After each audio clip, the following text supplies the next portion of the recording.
Vocês repararam como eu fico indignado, né? Eu fico indignado com isso. Quer ver, qual foi o primeiro hino que nós cantamos hoje aqui? No céu não entra pecado. Aqui o pecado ele não é tratado como desvio de conduta. Aqui o pecado não é tratado como desvio comportamental. Aqui o pecado não é tratado como estado mental inapropriado.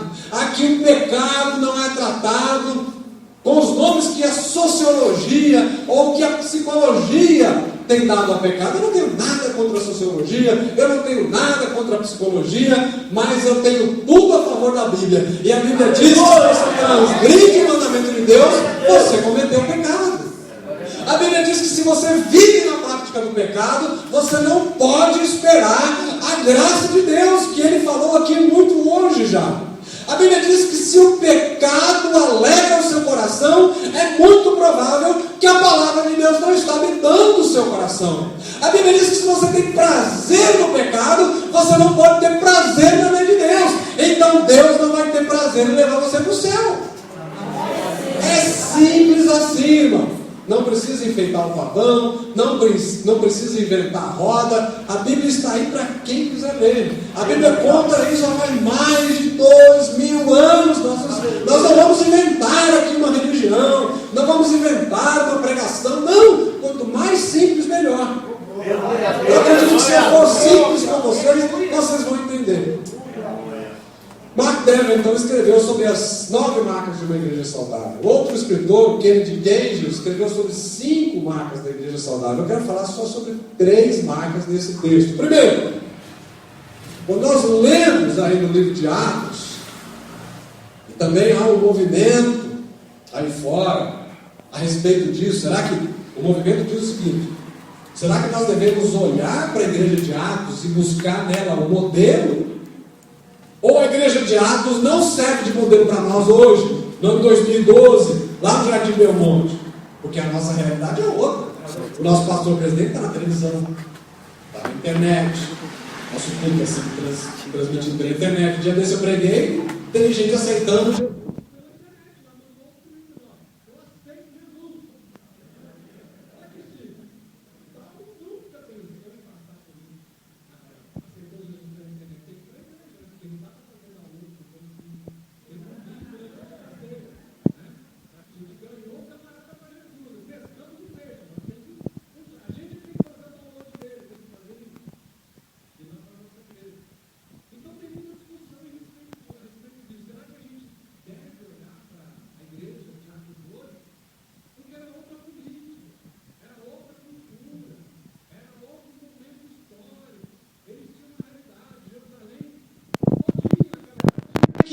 Habitantes. Eu moro aqui na região da Freguesia do Ó, a região tem mais de 1 milhão. Ou seja, só um bairrozinho de São Paulo tem o dobro do que tinha Jerusalém toda. Então é tudo muito diferente. Aí fica essa pergunta: e aí, pastor? O senhor levantou a lebre, agora resolve, solta a lebre ou bota ela na panela para a gente comer, né? Vale a pena olhar para Atos dos Apóstolos para buscar alguma coisa a respeito da nossa igreja? Sim. Porque aquela turma que estava lá em Atos esteve mais próxima de Jesus, conviveu com andou com Jesus, dormiu com Jesus, acordou com Jesus, pescou com Jesus, fez milagres com Jesus. Eles sabem coisas que nós nunca vamos saber. Por mais que a gente estude, basicamente estudando, eles tiveram acesso a informações que nós não tivemos. Então sempre, por mais que a Bíblia foi escrita 2, 3 mil anos atrás, sempre ela continua como a palavra de Deus. Então há informação aqui que é preciosa para nós, e é atrás disso que a gente lê a Bíblia. Primeira coisa que eu quero destacar nessa turma, que a gente precisa procurar em uma igreja saudável: o elemento divino. Havia Deus naquela igreja. Há algumas palavras nesse texto que nós lemos que indicam isso. Por exemplo, diz que eles tinham temor a Deus, diz que eles criam, diz que eles partiam pão. Isso são palavras que indicam a presença de Deus na Santa Ceia. E a Santa Ceia você faz para se lembrar da morte do Paulo Maluf? Você faz a Santa Ceia para se lembrar da morte do Kassab? Você faz a Santa Ceia para lembrar da morte do Ayrton Senna? Você faz a Santa Ceia para lembrar da morte de quem? Da morte de Jesus. Para isso tem essa palavra, que eles partiam o pão de casa em casa, ou seja, eles tinham a memória da presença real de Deus no meio da comunidade. Mais do que isso, eles faziam oração, disse o texto que eles faziam oração. Para quem você ora? Para o Santo Malafaia? Você ora para o Santo Brunelli? Ou você ora para o Santo Cerulo? Conhece o Santo Cerulo? Aquele da Bíblia dos 900? Você ora para qual santo? Para o Santo de Israel, que é o Senhor. A Bíblia diz que eles louvavam a Deus. Louvor é uma ação que nós fazemos para Deus. Todas essas expressões indicam que essa igreja era uma igreja voltada para Deus. Era uma igreja que era cristocêntrica, ou seja, Jesus estava no meio do seu povo. Se eles iam escolher um hino, eles escolhiam um hino de autoajuda. Olha, você vai ficar bem, você vai arrumar uma namorada, o seu marido vai voltar para sua casa, você vai sair segunda-feira, vai pisar na cabeça do diabo e vai arrumar um emprego melhor que o seu vizinho. Você vai ganhar um carro novo porque você é bom pra caramba e você merece. Quantas vezes você já ouviu isso? Tem hino que diz isso. Tem hino que não está nem aí com Jesus. Não louva Jesus, não tem negócio com Jesus, não tem compromisso com Jesus. Mas aquela turma, quando escolhia um hino, vamos ver a letra desse hino aqui. Ah, esse hino adora a Deus. Esse hino faz a minha alma se abrir para o Senhor. Esse hino foi composto por alguém que tem o espírito de um sacerdote. Qual é a função do sacerdote? Pegar o povo e colocar o povo na presença de Deus. Essa era a função, uma das funções do sacerdote. Fazer com que o povo pudesse entrar, como a irmã do louvor falou, a presença de Deus, que é no Santo dos Santos, porque o véu foi rasgado e agora você tem liberdade. O mérito não está em você, porque você não fez nada para o véu ser rasgado. Mas o mérito está em Jesus, que deu a você essa liberdade, e agora você deve agradecer a esse Jesus que conduz você à presença de Deus. Aquela era uma igreja que tinha a presença de Deus no meio dela.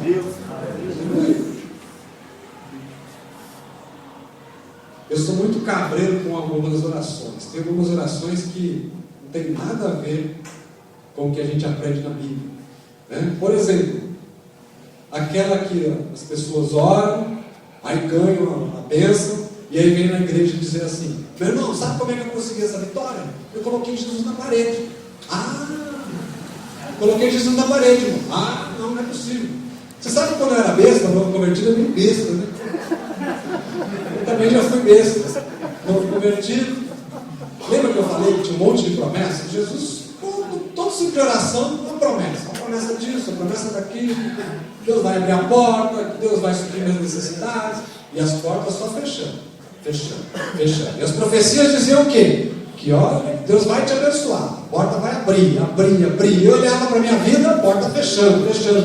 Um dia eu invoquei, dobrei o joelho, falei: tá aí, Senhor, as promessas, muito bem, maravilha, elas me motivam, eu acredito em todas elas, só que eu estou no estreito e não tem saída, Senhor. Então é o seguinte, vamos combinar. Eu vou orar aqui agora. Se em 48 horas o senhor não resolver, eu estava devendo para traficante, eu estava quebrado, me olha assim, em vez de, né? Cabelinho penteado, bem clarinho, olhinho verde, fala: você nunca teve problema na vida, que nada, eu estava arrebentado. Eu falei assim: se em 48 horas o senhor não resolver pelo menos metade dos meus problemas, eu posso não desviar, mas fazer a obra eu também não vou fazer, não. Ixi, tinha um ano de crente, olha que autoridade. Vou ter que se também. Que camarada desse, né? E o prazo vencia num culto doméstico de uma irmã que tinha sido curada de câncer lá na freguesia. Ela reuniu uma turminha para fazer culto na casa dela, umas 200 pessoas. Um doméstico. A irmã curada do câncer. Quem ia pregar aquela noite era o pastor Djalma, no Fundamento Bíblico. E a mensagem dele, essas coisas, né, a gente nunca esquece. Para todas as outras existem Mastercard. E a mensagem é o que é o Evangelho e o que é ser Evangelho. Aí ele pregou a primeira metade, falou sobre o que era o Evangelho.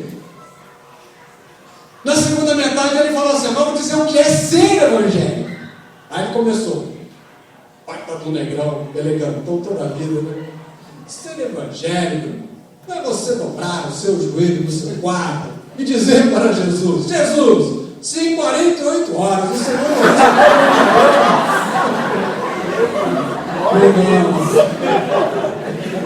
Deus sabe tudo que você fez. Ele está no meio da igreja nessa noite. Eu brinco com ele. Ele é sério, mas ele também é bem-humorado. E é por isso que ele não nos consome quando a gente fala umas besteiras como essa. Ou vai dizer que você nunca falou isso na vida? Claro que falou. Mas você era como eu. Era besta de novo, mentira.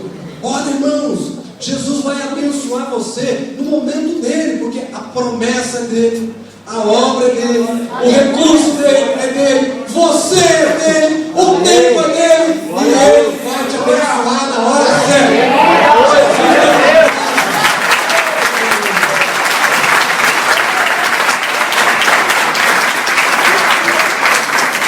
Jesus não passa. Ele tem seu CPF, ele tem o seu Twitter, ele tem o IP da sua máquina, ele tem o seu Facebook, ele tem o seu e-mail, ele tem o seu endereço, o CEP certo. Às vezes você escreve carta, a carta volta porque você botou o CEP errado. Ele não. Ele tem o seu CEP direitinho. E a sua bênção não vai vir para o vizinho do outro lado da rua, não vai vir para o vizinho do mesmo andar que você.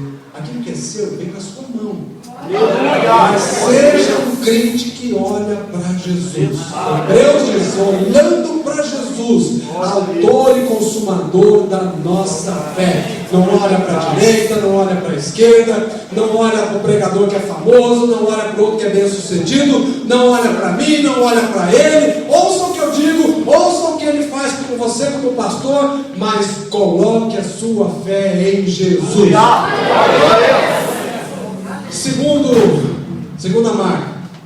Segunda marca de uma igreja saudável.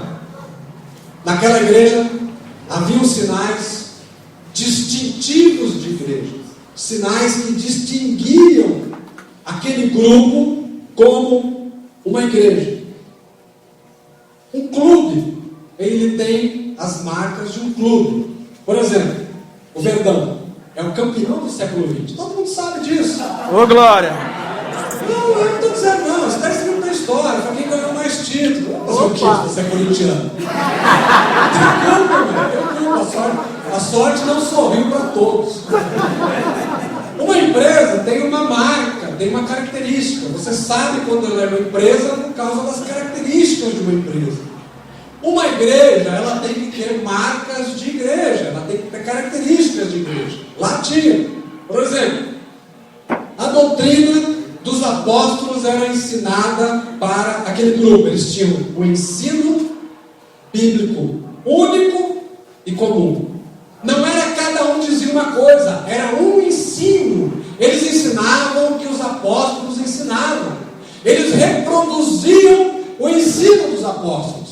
Não era que nem hoje, o apóstolo diz alguma coisa, aí o outro fala assim: eu creio diferente, eu vou abrir uma igreja para mim. Aí vai lá e sai, abre um salmozinho para um lado, abre um outro do outro. Cada um agora crê, eu tenho uma revelação nova. Então eu vou sair e vou levar um grupo comigo, porque Deus me mostrou aqui uma chave da vitória, a maneira de crescer, de prosperar, e eu não creio mais como esse. Não, a igreja de Jerusalém não tinha esse negócio não.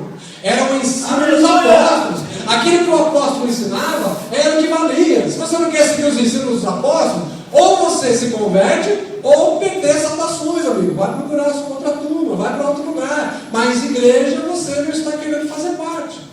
Lá diz que não. Lá eles tinham um único ensino, e esse ensino era comum. Você saía de Jerusalém, ia até Antioquia, eles estavam ensinando a mesma coisa. Você ia para Alexandria, eles estavam ensinando a mesma coisa. Você ia para Corinto, se tinha problema, o apóstolo escrevia uma carta para que eles ensinassem a mesma coisa. Quando eles ficaram sabendo que Paulo era um apóstolo que não era do mesmo grupo como eles, não tinha andado com Jesus por 3 anos, não tinha sido consagrado com Jesus, como Pedro, como João, como Tiago tinham sido feitos, o que eles fizeram? Manda chamar esse camarada. Vem aqui em Jerusalém. O que você está ensinando por aí? Olha, eu estou ensinando isso, isso e isso. A Bíblia diz que eles estenderam a mão e receberam o apóstolo. Maravilha. Pode continuar o que você está fazendo, porque você está ensinando o ensino dos apóstolos. Aleluia. Paulo foi chamado para dar satisfação. Qual é o seu ensino? Ele já tinha aberto a igreja em quase metade da Europa. Estava prosperando, estava crescendo. Alguém podia falar, não, deixa, está crescendo. Pede só para ele mandar o dízimo para cá. Não. Eles não podem mandar dízimo para cá, não. Manda o seu ensino para cá. O que você está ensinando? Qual é a sua doutrina? Isso é que marca uma igreja. Não é quando entra na igreja, não é a oferta que é recolhida, não é quando a filial manda para a sede. O que manda, o que marca, o que demonstra a característica de uma igreja é que ela tem um único ensino. E se ensina na sede, se ensina na filial, o missionário que é enviado leva aquele mesmo ensino, porque eles seguem uma cabeça.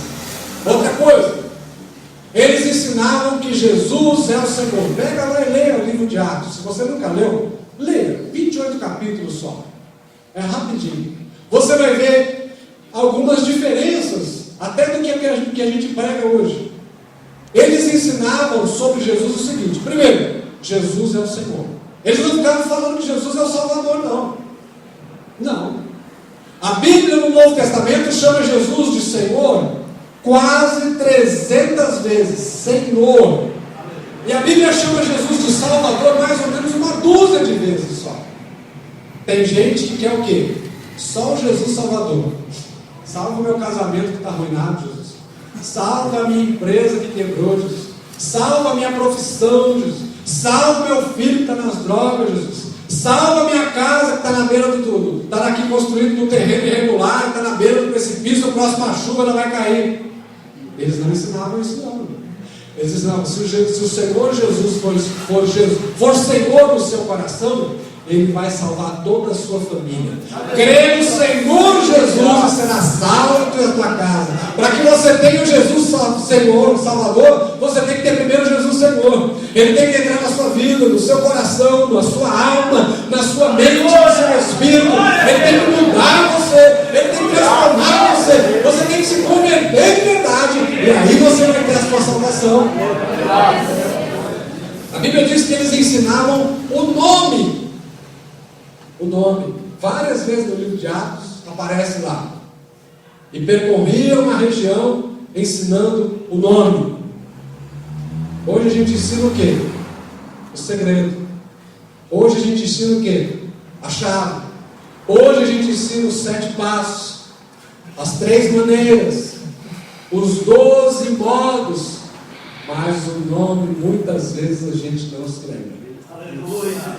Mas aquela igreja era diferente. A igreja que é saudável, ela ensinava o nome do Senhor Jesus. Ela citava Jesus, ela tinha compromisso com Jesus, ela se lembrava de Jesus. Jesus andava no meio dela, porque era uma igreja saudável. Aleluia. Para concluir não, né? Terceira marca de uma igreja saudável, que já era vista nessa igreja de Jerusalém, era a presença da igreja na sociedade, a sua presença social. A Bíblia diz no verso 43 que sinais e maravilhas eram feitos. Sinais nós sabemos que não é para os crentes, né? Porque os crentes não precisam de sinal. O crente já creu. Ele precisa agora o quê? De alimento. Ele precisa de um enchimento. O sinal é para o de fora. A língua estranha é para você chamar a atenção. O sinal, a profecia é para o de fora. O milagre é para o de fora. Você não precisa disso para quê? Crer. O milagre é para as pessoas crerem. Então os sinais eram feitos por de fora. O mesmo texto diz que eles contavam com o favor de todo o povo. Algumas versões da Bíblia diz que eles caíam na graça do povo. A NVI diz que eles tinham simpatia do povo, ou seja, alguma coisa eles faziam, ou no culto ou fora dele, que chamava a atenção da comunidade. Alguma coisa a igreja de Jerusalém fazia que chamava a atenção dos seus vizinhos, chamava a atenção dos incrédulos. Veja, Pedro está pregando e quase 3.000 almas se convertem. O que esses 3.000 incrédulos estavam fazendo ali? Alguma coisa existia naquela igreja que ela era agradável para os de fora. Será que a nossa igreja é agradável para os de fora? Porque se não for, tem que ser. Nós precisamos ser agradáveis para os de fora. Às vezes nós não somos. Às vezes nós somos crentes demais. Ô pastor, agora você pegou pesado, você chutou a canela. Como é que eu posso ser crente de menos? Eu vou dizer para você como é que você vai ser crente de menos e vai agradar o de fora. Não estou falando para você pecar, não vou dizer para você fazer aliança. É que às vezes a gente diz coisas lá fora que só nós entendemos. Aí você chega para um camarada, vê no seu trabalho, vê que ele está com a vida dele toda enrolada. Aí você fala, meu irmão, você tem que, meu chapa, você tem que ir lá na, você pode chamar de irmão, não é crente, né? Você fala, meu chapa, ô mano, ô bro. É assim que você fala na empresa? Brother. Pode falar, eu também falo gíria. Aí você fala para ele assim, olha meu camarada, tua vida está toda amarrada. Acho que alguém fez uma obra de algum trabalho para você, para destruir a sua vida. Você precisa fazer uma libertação. Ele não entende nada disso. Ele não sabe o que é obra, ele não sabe o que é vida amarrada, ele não sabe o que é libertação. Só a gente conhece essa linguagem. Essa é linguagem de gueto, linguagem de igreja. Você tem que falar, meu chato, sabe o que está acontecendo com você? É falta de Jesus na sua vida. Quando não tem Jesus na sua vida, o diabo entrou na sua vida e está destruindo tudo. Isso ele vai entender. Não tenha dúvida. Vamos lá ter um culto lá, nós vamos adorar a Deus, você vai se aproximar do Senhor, vai ouvir uma palavra do homem de Deus, você vai ouvir a pregação da Bíblia, e a Bíblia vai te dar uma orientação, você precisa de salvação, porque a tua alma está indo para o inferno. Fala isso para ele que ele conhece. De inferno todo mundo sabe, o camarada pode não acreditar em Deus, mas você fala que ele vai para o inferno e passa a acreditar na hora. Então nós precisamos traduzir a nossa mensagem. A nossa mensagem só nós entendemos. Alguma coisa a igreja de Jerusalém fazia que as pessoas eram atraídas pela igreja. As pessoas tinham prazer em ouvir a mensagem, tinham prazer em estar próximas dos crentes. Hoje em dia, muitas vezes nós não conseguimos isso. Nós não conseguimos atrair as pessoas. Atrair a esposa. A esposa é filha de pastor. Pergunte a ela como ela era perseguida por causa do uniforme que muitas vezes a igreja colocou nela. O uniforme, o Caio Fábio fala, uniforme e maquiagem. Você olha na cara e você fala, é crente. Aquele cabelo cheio de trancinha lá atrás, tudo espontadinho, não tem uma escova, as pontas tudo bagunçadas. Parece, eu não vou nem falar o que parece, né? E aquele uniforme, você olha pela roupa, pode estar de costas, de lado, você fala, é crente. Não está nem se sentindo bem. Não está nem provando que é santo, nem nada. Tem um monte de prostituta que usa roupa, às vezes também com vestidão lá para baixo da canela, mas tem uma vida devassa, terno. Vai lá para Brasília, tem um monte de gente vestido que nem pastor. Terno não mostra que você é mais santo nem menos santo. Aliás, né, se for para Brasília, você vai ficar horrorizado. Nós precisamos ter o quê? Comportamento de crente. A nossa maneira de ser gente tem que mostrar que nós somos gente diferente. Nós somos gente de Deus. Aleluia. Nós somos gente salva. Nós somos gente que temos comunhão com Deus. Que se alguém vier até nós, nós vamos colocar essa pessoa na presença do Senhor, porque somos sacerdotes dele. Agora, para concluir, a última marca que nós não vimos nesse texto, mas que faz parte de uma igreja saudável, que distingue tudo o que a igreja faz. Se você tem uma igreja que não tem essa marca, você pode ter uma boa religião, você pode ter um bom código de ética, você pode ter um bom padrão de relacionamento entre pessoas, mas isso, um clube bom como o Palmeiras, por exemplo, tem. Um clube social tem. Um partido político tem. Uma associação de bairro tem. Mas o que uma igreja tem que ter é a esperança na volta de Jesus. Nenhuma religião tem essa esperança.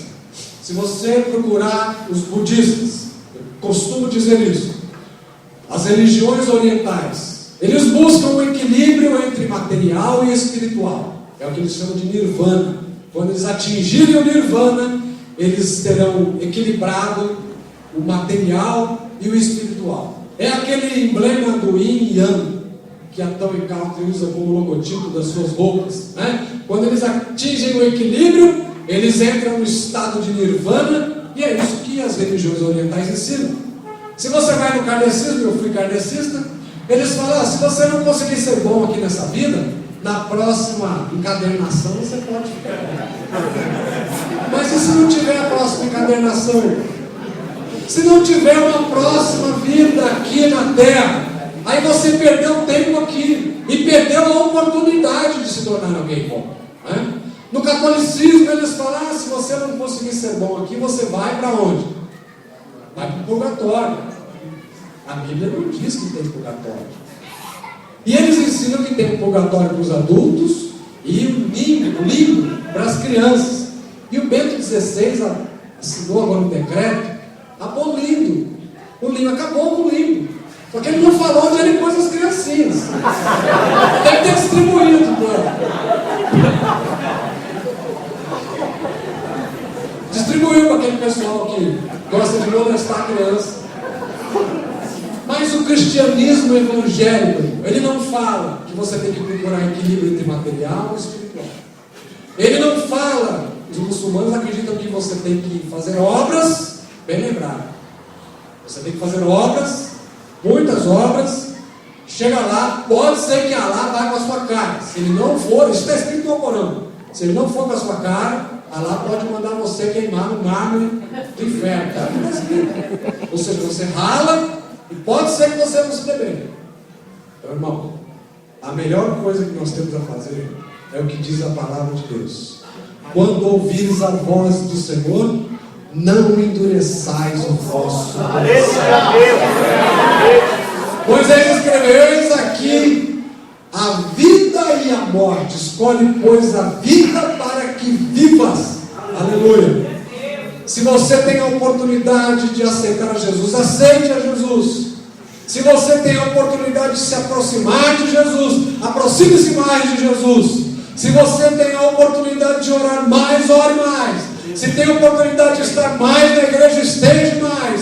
Porque o Senhor está vindo buscar a sua igreja. Essa é a esperança que faz a nossa diferença. Se você não acredita na esperança da volta de Jesus, você pode fazer parte de um clube, pode fazer parte de um time, pode fazer parte de um partido, mas não está na igreja. Porque a igreja do Senhor